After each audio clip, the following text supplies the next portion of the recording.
आपका हमारे इस यूट्यूब परिवार में। तो आज हम पढ़ने वाले हैं एक राजस्थान की नदी जिसका नाम है घग्गर नदी। शॉर्ट नोट्स हैं, कुछ ऑब्जेक्टिव क्वेश्चन भी दिए गए हैं। तो देखते हैं आपकी तैयारी कैसी है। सबसे पहले उसका थोड़ा सा ब्रीफ में देख लेते हैं अपनी घग्गर नदी को। तो इसके परिचय की बात करें तो घग्गर नदी एक अस्थायी नदी है। याद रखिएगा, ये राजस्थान की एक अस्थायी नदी है। इसे कई विद्वान प्राचीन सरस्वती के नाम से भी जानते हैं, यानी कहते हैं कि प्राचीन जो सरस्वती थी उसके अवशेष के रूप में रहती है हमारी घग्गर नदी। यह मुख्यतः मानसून में बहने वाली नदी है। उद्गम की बात करें तो जो घग्गर नदी है उसका उद्गम है शिवालिक पर्वतमाला।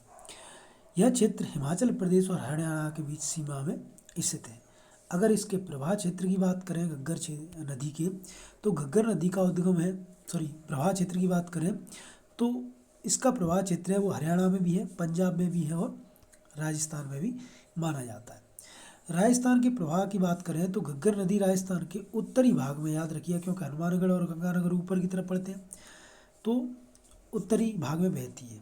निम्न जिलों से होकर गुजरती है जिसमें हनुमानगढ़ है और गंगानगर जिले दोनों आ जाते हैं। बात करें, यह क्षेत्र राजस्थान का सबसे उपजाऊ भाग है। अगर इसके टर्मिनेशन यानी जहाँ पे इसका अंत होता है अगर उसको पता करें तो देखिएगा, घग्गर नदी का जल अंततः थार मरुस्थल में विलुप्त हो जाता है। यह किसी समुद्र तक नहीं पहुँचती, याद रखिएगा। सहायक नदियों की बात करें, ये क्वेश्चन ज़्यादा पूछा जाता है, तो देखिएगा वो है मारकंडी नदी और टांगरी नदी, सरस्वती नदी। ठीक है। बात करें अगर इसकी विशेषता की तो यह वर्षावादी नदी है, याद रखिएगा, परमानेंट नहीं है। यह घग्गर नदी का प्राचीन नाम हकरा नदी भी माना जाता है। पाकिस्तान में इसका सूखा जो भाग है उसको हकरा कहा जाता है। यह नदी सिंधु घाटी सभ्यता से जुड़ी हुई मानी जाती है। बात करें इसके आर्थिक महत्व की तो राजस्थान में सिंचाई के लिए उपयोगी है।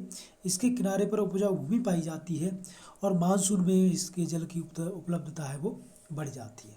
अब इसी से संबंधित ऑब्जेक्टिव क्वेश्चन कर लेते हैं।